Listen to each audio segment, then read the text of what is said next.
Então, a leitura de hoje é retirada do livro Nossos Filhos São Espíritos, de Emílio Miranda. Olhamos um bebê e logo dizemos: parece um anjinho inocente. Pode até que seja mesmo um anjo de bondade e ternura, de sabedoria e amor, e em casos raros, excepcionais, um ser muito próximo da inocência, se considerando a ausência de malícia, não a pureza de que nunca tem errado. A criança é um espírito que nos foi confinado por algum tempo. Raramente é um ser moralmente perfeito e acabado. Não é também, a não ser em casos raros, um demônio de maldade chocante. Não há anjos nem demônios, apenas criaturas que muito se aperfeiçoaram ou muito se transviaram, mas que continuam sendo seres humanos. As almas ou espíritos designados para dominar os corpos físicos de nossos filhos são seres em evolução, como nós mesmos, e aos quais certos vínculos ou compromissos nos ligam por esta ou aquela razão. Quando voltarmos à Terra para renascer em outro corpo, não vamos ser anjos de pureza ou demônios de maldade, somente porque recomeçamos uma vida na carne e na condição infantil. A criança tem que fazer o reaprendizado da vida nas condições em que renasceu. Veio viver, bem como as pessoas que acessam como pais, irmãos, parentes, vizinhos, amigos, etc. Muitos dos quais pode ser até que já conheçam vidas passadas. É inevitável e necessário esse reaprendizado, porque a lembrança consciente do passado vai se apagando para ela no momento em que começa a despertar no corpo físico. Esta é mais uma informação que precisamos ter em mente em nosso relacionamento com a criança, durante sua fase de aprendizado, ou melhor, de reaprendizado. Jesus nos abençoe. Para contar o tema da noite, nossos filhos são espíritos, nosso irmão Jacobé, do Lar Espírita, Alvorada Nova, em Parnamirim.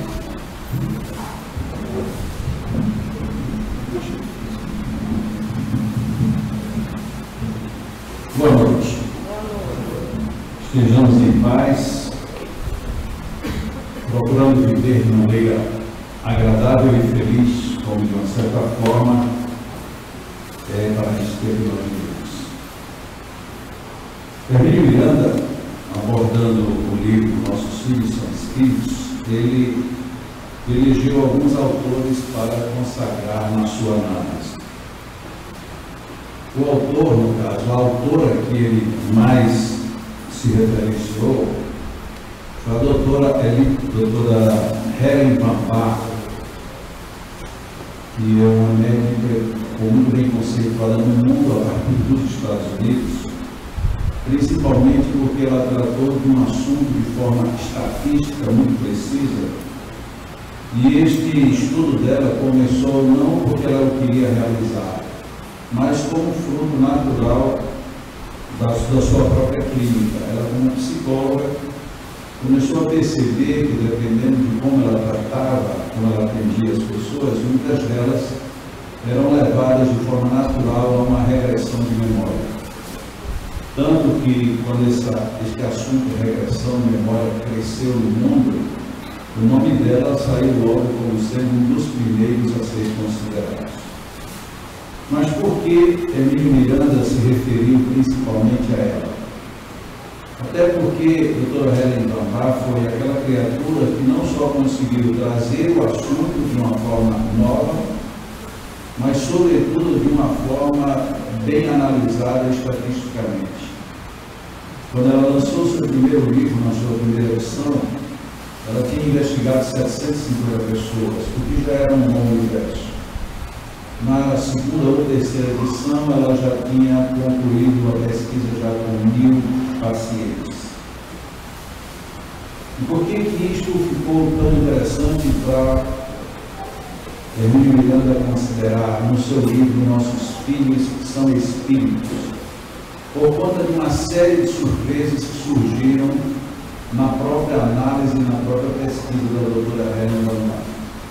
Uma delas foi que, para sua surpresa, 90% dos seus pacientes, o que é um número extremamente relevante, 90% dos seus pacientes aportaram em outras vidas e trouxeram informações que não só impressionaram a princípio a doutora Helen Lombard, como também os próprios pacientes. E dentro deste universo que ela pesquisou, uma outra situação se tornou ainda mais eloquente. Muitos dos pacientes informaram depois que, se tivessem pensado, não teriam dito aquilo que disseram. E ela pergunta por quê. Ele diz: porque o que eu disse contraria aquilo que eu penso, aquilo que eu creio e aquilo que eu aceito. Então, se isso num dado momento poderia ser considerado negativo, por outro lado, mostrou a isenção com que os pacientes davam as suas respostas, porque ela fazia questão que a resposta fosse dada de imediato, e, inclusive, deixando uma outra lição de que o nosso inconsciente tem registros que o nosso consciente transforma, adapta e modifica dentro das nossas próprias crenças e vontades. Ele fez considerações até pequenas em termos do livro. Este livro, eu particularmente, já o li a primeira vez há pelo menos uns 25 anos. E na primeira vez que eu li aquele livro da Helen Lombard, eu fiquei extremamente impressionado e até me perguntava se aquilo de fato era verdadeiro, porque eram números muito ricos. E por outro lado, para uma leitura rápida, algumas coisas pareciam não fazer sentido. Mas quando a gente se detém numa segunda leitura, a gente percebe que as informações são de fato preciosas. Hermínio Miranda entrou no universo proposto pela doutora Elizabeth Lombard, Helen Lombard, por um motivo muito simples. Ele quer tratar da criança em primeira instância. Filhos são e existem em todas as idades. Mas o primeiro grande encontro profundo que nós temos com os nossos filhos são quando eles ainda são pequenos. E já entrando na matéria, nas abordagens próprias do Hermínio Miranda, ele sugere, além do que já foi lido na mensagem preparatória, ele sugere algumas reflexões que, por mais óbvias que sejam, parece que elas nos escapam. Ele diz que a primeira coisa que qualquer casal que queira ter um filho deveria fazer era, antes mesmo de concebê-lo, procurar conversar com ele. Óbvio que, para quem não tem uma visão espírita, isso fica um tanto de toca. Como é que eu vou falar com um filho que nem ao menos começou a ser gerado? Óbvio que a conversa que ele propõe não é aquela conversa direta. Olha, você que vai ser meu filho, já quero conversar com você e acertar alguns detalhes.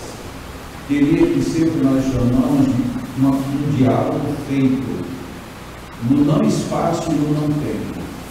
Vamos nos encontrar em algum tipo de modulação de vibração diferente, onde as nossas emoções e os nossos padrões mentais, e portanto também emocionais, nos proporcionarão um encontro e que a partir daí nós já poderíamos ter um primeiro trajeto de planejamento. Num outro momento ele vai mais adiante ou mais atrás.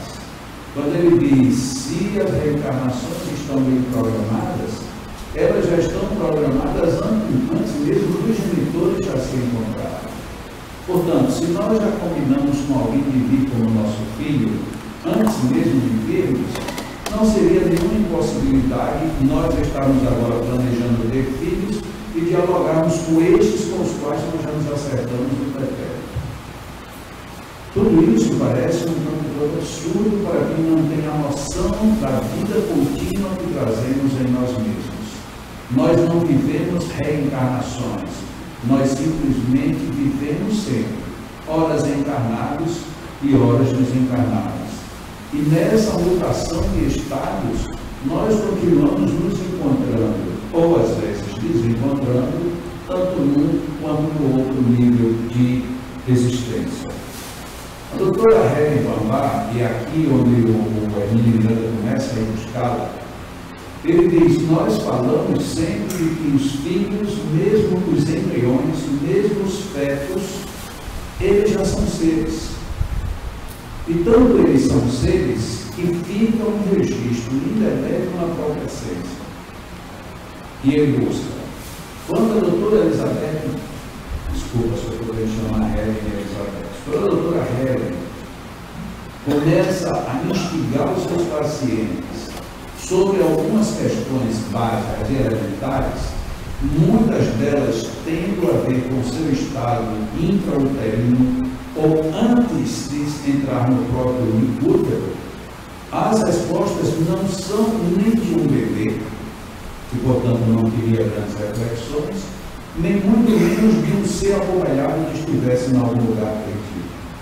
Só para os senhores terem uma ideia, ele anotou 11 dos questionamentos que a doutora Helen Bambá fez, e ele já relaciona essas questões só para mostrar como ela não estava brincando, nem simplesmente jogando hipóteses fechadas. Foi uma decisão sua nascer? É a primeira pergunta que é feita. Uma pergunta curiosa. Nós nascemos, nós estamos vivos. E aí você começa a se lembrar de seu passado e alguém lhe pergunta: quando você nasceu, foi decisão sua? Se você está fazendo uma pergunta dessa, como ela fazia em consultório, sem qualquer ligação a nenhum princípio ético e religioso, perdão, moral e religioso, então é uma pergunta direta e que naturalmente as pessoas deviam responder dentro do seu próprio conceito de crença atual. Se eu acredito que eu não tinha outras vidas, minha resposta seria muito crua. Ou não sei, ou então foi Deus. Mas já a gente chega nas estatísticas das respostas. Segunda questão que ela fazia: alguém ajudou você a decidir a nascer? Uma pergunta curiosa, parece que essa mulher é espírita.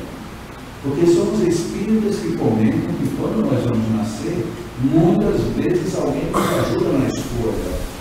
E isto, vou dizer mais uma vez, uma pergunta de uma psicóloga, e ela coloca ainda mais: se for positiva a sua resposta, qual o seu relacionamento com quem lhe aconselhou? Que tipo de relacionamento você quer? Agora imaginemos que eu estou vivo, estou respondendo para uma coisa de uma outra vida, ou de estar no espaço. Eu me lembrar quem me ajudou e ainda por cima ter uma percepção de qual é o relacionamento que eu tenho com essa criatura. A terceira pergunta: como você se sente ante a perspectiva de viver a próxima existência? Eu já estou vivendo, mas eu estou projetado numa outra vida e estou sendo indagado agora sobre a vida que vai começar. Apesar que eu estou nela, meu estado de consciência está no entre vidas. Qual é a tua expectativa com essa nossa vida, nova vida? Mais uma vez, isso é um choque, porque se eu tenho consciência de que eu estou vivo, que eu estou encarnado, e eu já sei a minha vida, era muito simples eu dizer: a minha consciência me diz que é para eu buscar isso ou aquilo. Alguma razão pela qual você tenha escolhido nascer na segunda metade do século XX? Pergunta também, veja, todas as perguntas que a Bambá faziam curiosas. Foi você quem escolheu o seu sexo? E se foi, por que você decidiu ser homem ou mulher? Eu confesso que isso é importante.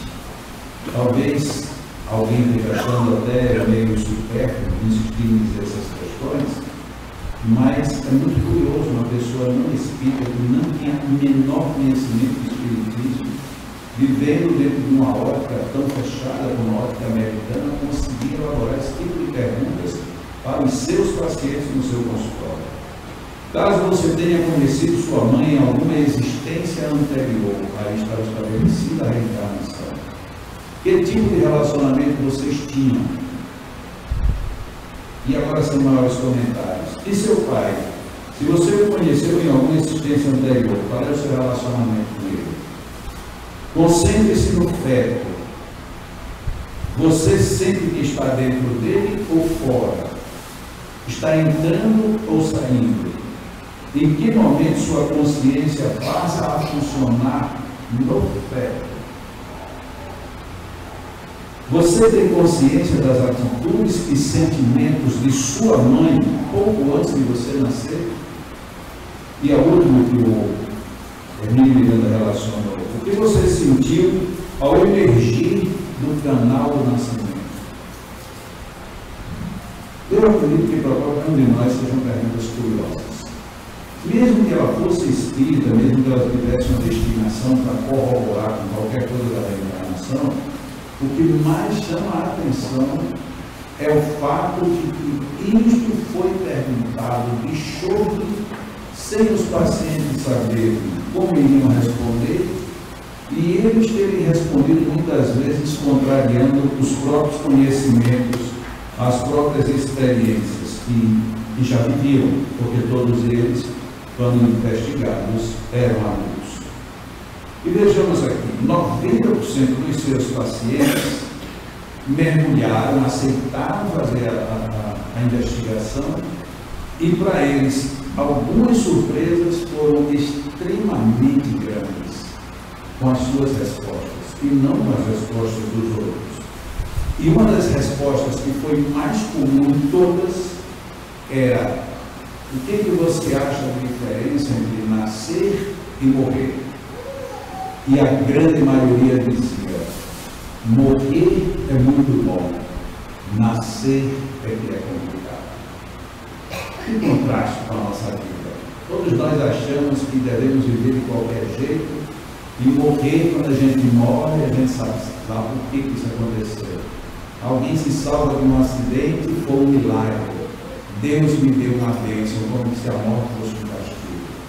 E nessas análises da doutora Helen Bambar, também confirmadas depois por outros pesquisadores da mesma área, dizendo que a sensação de morte, via de regra, é mais agradável do que a sensação do nascimento.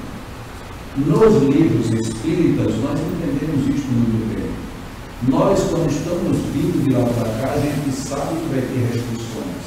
A gente sabe que vai perder o mundo da consciência e da liberdade. E quando partimos daqui para lá, estamos tão seguros do que nós temos e tão inseguros do que é o mundo de lá, que a gente fica na dúvida entre o que é e o que vai ser. E aí uma outra questão que veio também com uma resposta surpreendente foi que a grande maioria não tinha necessariamente uma preocupação em ser homem ou mulher. Isto não era relevante. Muito mais relevantes são os sentimentos e os sentidos que estão por trás disso tudo. Ora, já fazendo uma pausa aqui, depois de um questionário deste, que é bem mais amplo, a gente vê agora corrigindo tudo isso em estatísticas, em gráficos, e onde se percebe que a maioria falou abertamente do estado de útero, de feto e de recém-nascido. Então é meio bobo a gente pensar que um recém-nascido é um ser que não tem ciência nem consciência de nada. Num dos depoimentos de um outro autor que ele investiga, e este autor ele trabalha com crianças regredindo, principalmente fazendo pesquisas na idade primeira, as crianças muitas dão relatos dizendo que se afobavam com o tratamento que recebiam dos médicos e dos parentes, porque os médicos tratam aquele como se fosse alguma coisa, enrolam e passam para outro e vão cuidar da mãe, se esquecendo de que ele também é um indivíduo.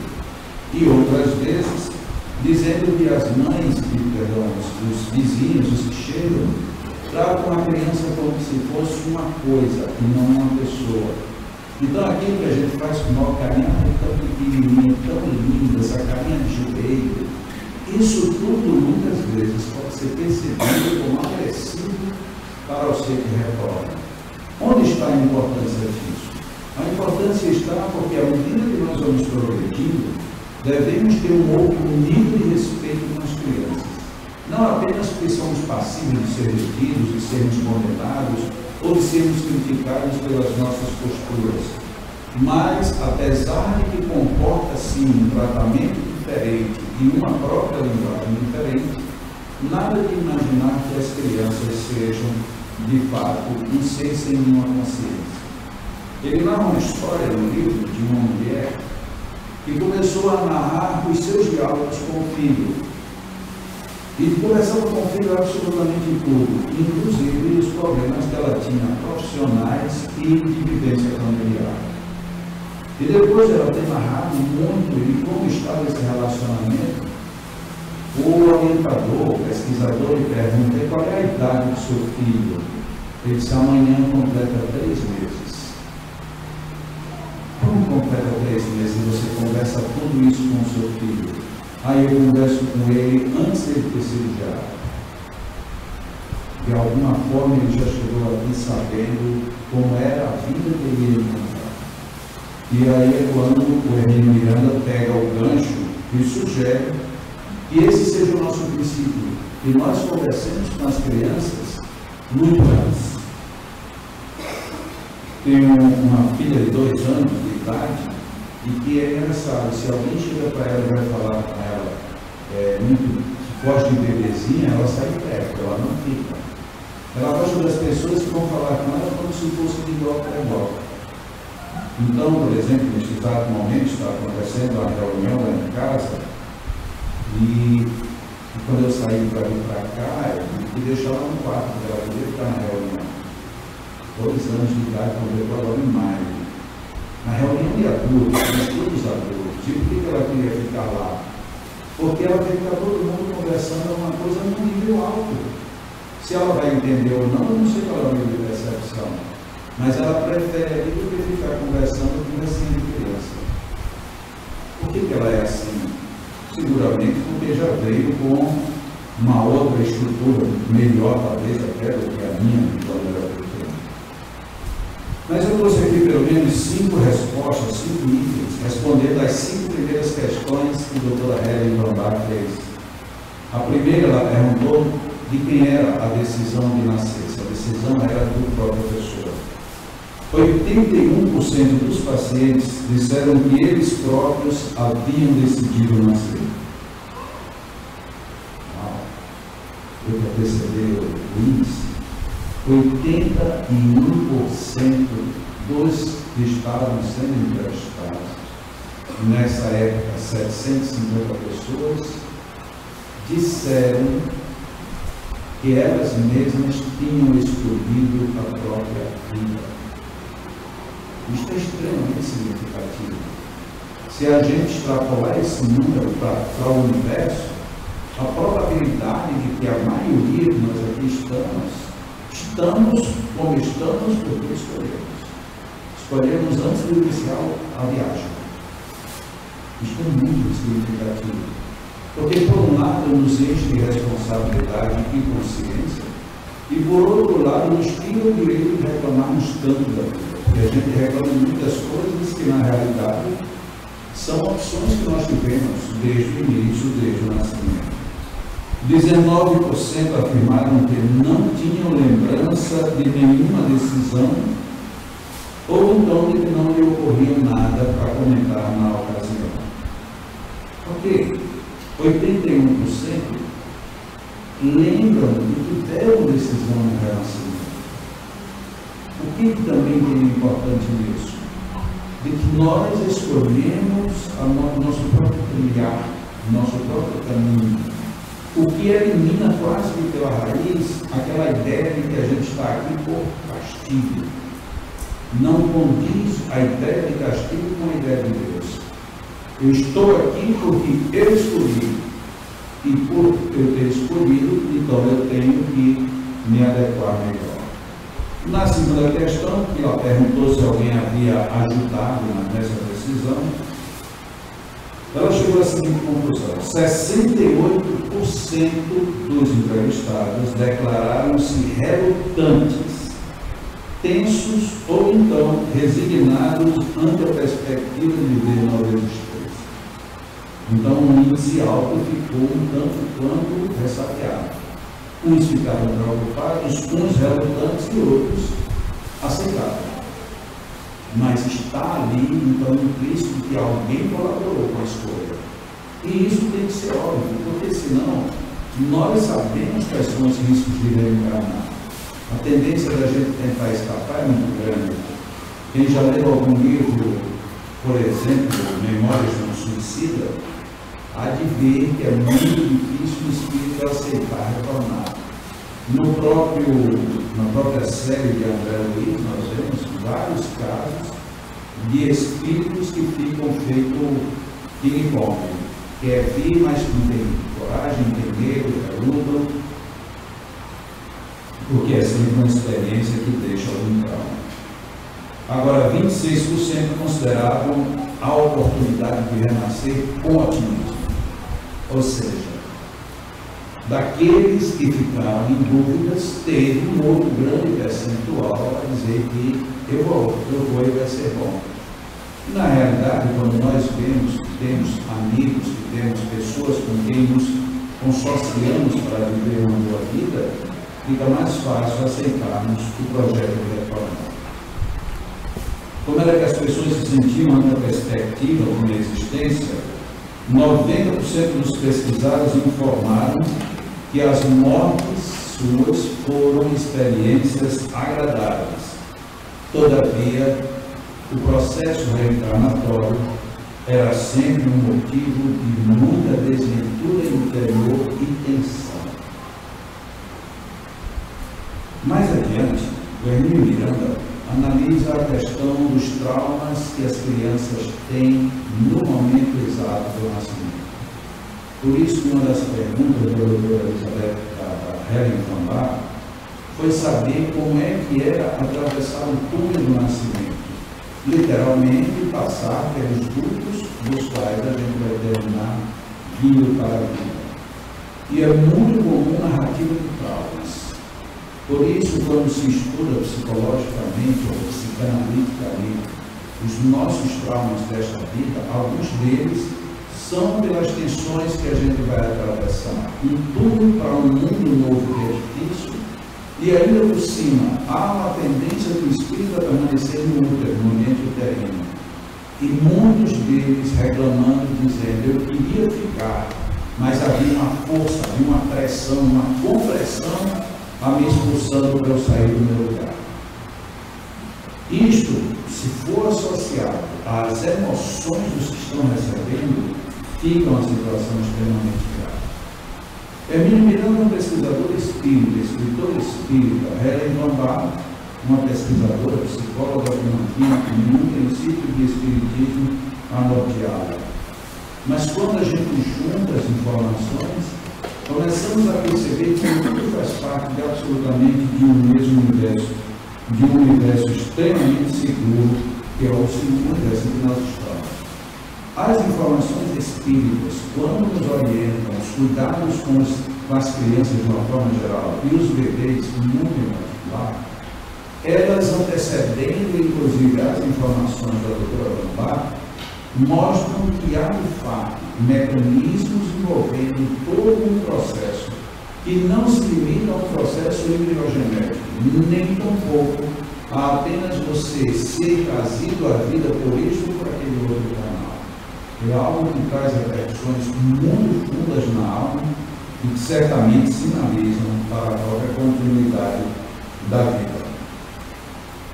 A outra pergunta que a doutora Elizabeth teve como resposta, qual foi o motivo para você ter escolhido na segunda metade do século XX, a resposta básica foi totalmente surpreendente. Não caiu dentro da lógica de nenhuma pessoa. Se tivesse havido um paciente dela tivesse respondido isso, foi um espírito diferente. Se fosse a metade, era um índice alto e que já chamaria a atenção.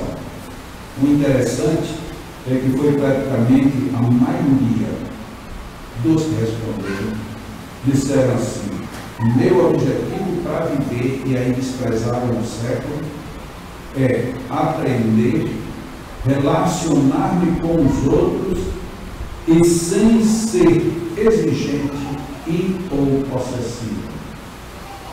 Isso é surpreendente. Porque normalmente quando a gente pergunta o que é que você quer ser, já no nível de consciência, eu quero ser isso, quero ser aquilo, quero fazer aquele outro, pretendo na minha vida gastá-la ou usá-la dessa maneira. E quase sempre associado ou a bens ou a um saber específico ou ainda um modo de vida. Ao contrário, as respostas eram extremamente abertas. As maiores preocupações se davam, em primeiro lugar, no relacionamento humano. O que é interessante, porque se isso é uma preocupação minha e da maioria, por que a gente tem tanta dificuldade de relacionar-se? Depois de amar sem exigências e também sem posse, sem sentido de posse. Por que será que quando a gente aqui chega muda tudo isso? A gente quer um amor exigente, um amor possessivo e queremos simplesmente que o mundo nos agrade e nos reconheça. Para que eu me relacione bem com alguém, alguém tem que me tratar muito bem. Nunca eu penso que sou eu que devo tratar bem o outro. Sempre eu espero que primeiro o outro me trate bem. É uma total inversão daquilo. E do total que respondeu isso, 28% tinha, isso está muito pior, 28% tinha consciência de que trazia uma mensagem para ajudar a humanidade. 28% é um índice muito alto.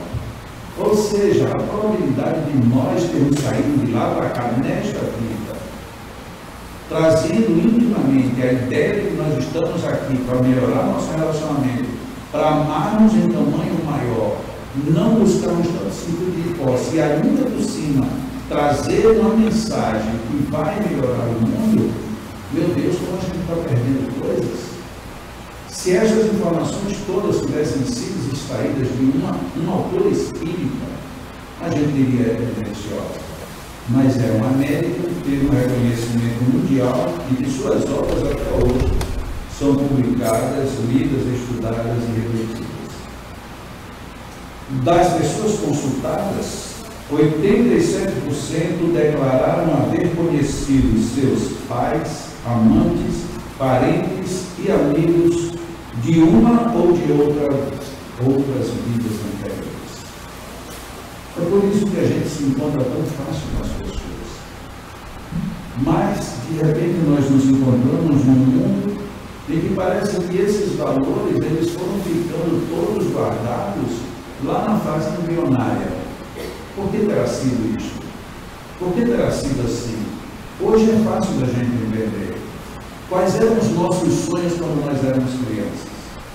Quem tem a sua imagem em primeira memória aos 5, 6 anos de idade? O que era que você queria ser quando você tinha 5, 6 anos de idade? O que era que você tinha ou queria ser quando você já tinha entre 15 e 18 anos? Será que era o mesmo sonho? Será que era o mesmo ideal? Será que você via seus pais e seus parentes da mesma maneira que vê hoje? Claro que não, tudo isso mudou. E mudou por quê? Por condicionamentos, por exigências, por mudança de comportamento coletivo, social, ou por algum, em poucos casos, motivos particulares. Na maioria das vezes, estamos dentro de uma grande massa, levedando de acordo com o fermento que alguém está colocando. Nós perdemos muito das opções de individualidade que nós tivemos. Talvez até por alguns conceitos que não sejam bem explicitados. Na mídia, você ser egoísta é o máximo. Nas religiões, você ser egoísta é o pior que pode ser. Mas será que quem está certo? Será que a mídia está certa quando me faz pensar vaidosamente? Quando me faz querer ser o vencedor? Quando me leva a me dedicar mais do que qualquer um para eu obter o destaque que eu tanto quero? Será que a mídia está errada? Será que o meu patrão me exigindo sempre mais, o professor passando questões melhor elaboradas, o sistema pedindo que além disso eu tenha mais aquele outro, que eu tenha pós-graduação, MBA, por aí afora? Será que isso está errado? Não seria tudo isso cair no egoísmo, e cair no egoísmo, se a gente for para as doutrinas mais antigas, é a chave do inferno? Onde é que nós vamos aprender onde está a virtude e onde está o defeito? Qual é o limite? Mas será que a gente sabe? Será que a gente tem condições de decidir isso? É claro que sim. Eu posso ter, posso fazer, posso buscar tudo. O que eu não devo é me perder. O problema é que a gente se perde para poder buscar essas coisas. E é aí onde entra o total desvio. E aí, nesse momento, o povo vai interessar se eu estou sendo egoísta ou se eu estou apenas a seguir a onda. O que importa é que eu esteja em paz comigo. Mas o que é estar em paz consigo mesmo? Quando a gente começa a aprender essa referência. Eu estou em paz comigo porque eu dei o meu melhor. Isso parece a frase de jogador de futebol. Eu vou dar o meu melhor, mas o time perdeu. Perdeu por quê? Não, perdeu porque Deus estava do lado contrário. Então, o que nós estamos fazendo? O que está de fato acontecendo na nossa vida? A considerar se mesmo vamos dar aqui 50% de desconto para tudo que a doutora Helen Bambá colocou. Vamos dizer que ela errou em 50%. Os índices que ela encontrou são altíssimos.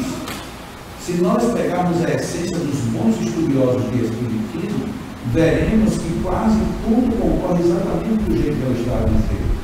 Então, onde é que nós estamos nos perdendo? Qual é o momento do nosso processo reencarnatório que nós estamos perdendo por inteiro as conexões que nós tínhamos?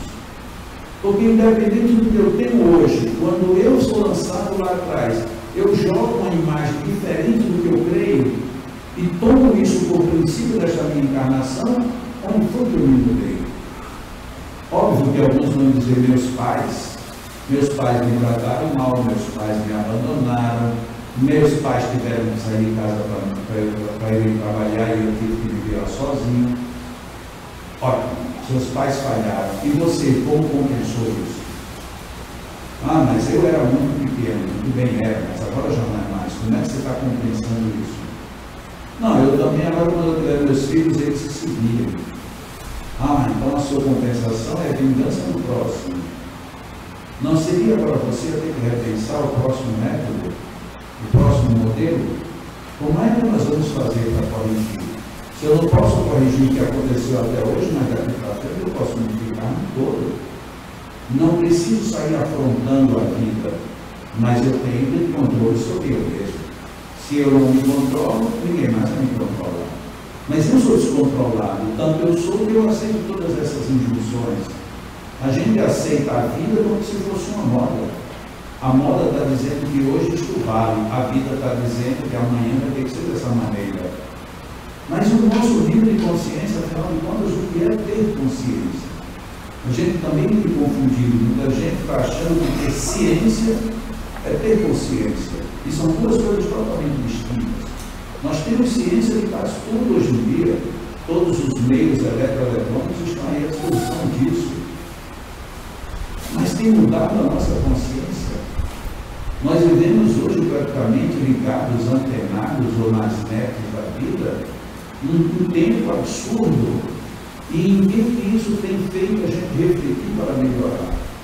Todo mundo diz a internet tem muita coisa boa e muita porcaria. Mas quando a gente encontra duas pessoas conversando sobre a internet, só se fala da porcaria. Então somos nós que não estamos querendo ver as coisas boas. Ah, mas se você não souber isso, o pessoal vai zombar de você. Ah, não estou interessado com a zombaria, estou interessado em querer estar bem. Como é que nós estamos bem? 5 pessoas, uma ao lado da outra, cada um teclando com um endereço diferente, e num dado momento o que está ao lado passa uma mensagem para o lado, olha isso como é legal, quer dizer, tem para olhar e dizer, olha aí, eu vou te mandar uma coisa, nem isso a gente faz mais. De quem é a culpa é minha de você desse jogo. A culpa não é do outro. Já falei aqui outra vez, eu hoje passo por ridículo. Simplesmente porque eu não tenho celular. Como você não tem celular? Não tem. E como é que a gente faz para falar em WhatsApp com você que não faz? Não tem jeito. Não existe a menor chance de você me encontrar no WhatsApp. Mas não pode. Como é que alguém vive sem isso? Eu não sei como é que alguém consegue viver com isso. Porque com isso aí você não vive, você está ali preso num circuito que você não sabe.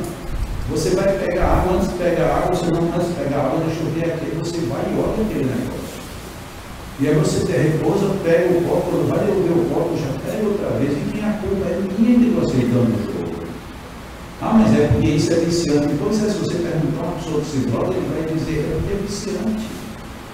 Sei que é difícil enfrentar, mas é preciso que cada um encontre suas próprias forças. Eu posso ter um celular? Posso. Mas não quero. Eu não quero porque eu sei que eu vou ficar no meu modo de vida de hoje. Eu não vou ter a liberdade que eu tenho. Para ter uma ideia, eu recebo um volume de correspondências monstruosamente alto. E são correspondências, na maioria, graves. Pessoas que estão passando muito mal, pessoas que querem indicação de livro, pessoas que querem indicação de terapeuta, outro que está montando um trabalho. É o dia inteiro trabalhando essas coisas. Mas se você tivesse um WhatsApp, era muito melhor. Não, porque aí eu me nem dormir. Porque você passa um e-mail, não tem condições de responder, e fica para responder amanhã ou depois. No WhatsApp você clicou, você viu o outro dizer, ele viu agora, não respondeu porque ele não quis. Porque todo mundo acha que todo mundo tem que estar disponível 24 horas. Mas, voltando daí, a nossa questão emblemática não é essa. É quando nós viemos, nós tínhamos um projeto. Quem é que vai pensar agora qual era o meu projeto que vinha no WhatsApp? Não dá tempo para isso, não. E o Google não responde esse tipo de pergunta. Então, não tem jeito. Um pouco pensa. Mas tudo bem, eu não queria necessariamente ser rico, mas também não queria passar fome. Resolva esse problema. Mas como é que eu vou resolver?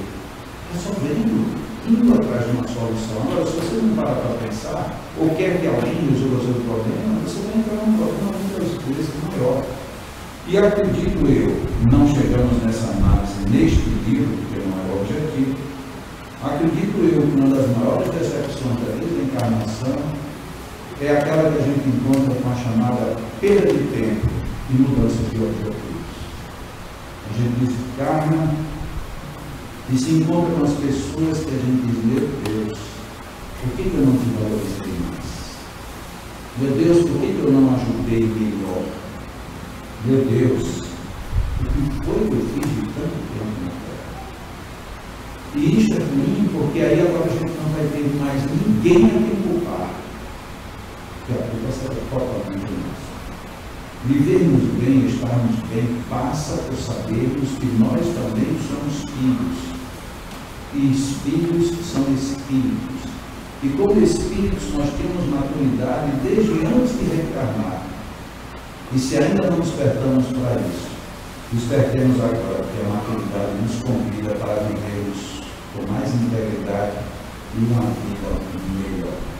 O tema é muito vasto. Eu, inclusive, quando recebi o convite para vir, eu fiquei em dúvida se aceitaria ou não. Normalmente eu não rejeito os convites do garoteiro. Mas este não é um tema que faz parte do elenco do que eu falo. Mas eu quero agradecer ao Dimar por ter me convidado, porque me fez ler um bocado e refletir bastante. E é uma pena que eu não tenha conseguido transmitir tanta coisa boa que eu aprendi para estudar este assunto. Muito obrigado, muito